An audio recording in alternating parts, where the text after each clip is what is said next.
Kuliner Bali yang sangat beragam perlu dilestarikan agar tidak punah dan dilupakan generasi muda Bali. Untuk itu, pasar kuliner seperti Sandi Market yang digelar setiap hari Minggu di Balai Banjar Bali Global Sangkara, Jalan Danau Tamblingan perlu diapresiasi dan alangkah baiknya digelar pula di tempat-tempat lain.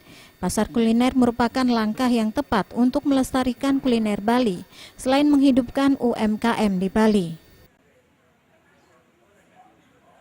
Kemudian di lain tempat ada tempat-tempat macam itu bagi orang yang kelas apapun bisa masuk dan bagus, tidak ada perbedaan. Seperti apa itu? Napinya?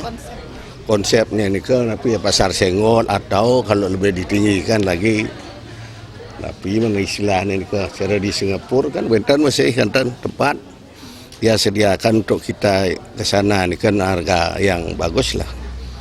Bagus itu artinya terjangkau dan ini bagi anak-anak pemuda punya dia salah satu tujuan yang menarik. Apalagi kalau mahasiswa itu diikutkan dengan band, dengan itu kan dapat. Dengan pasar kuliner Bali diharapkan generasi muda dapat lebih mengenal dan mulai mencintai kuliner Bali sehingga tidak hanya berburu kuliner barat. Purnama dan Adi Setiawan, Bali TV.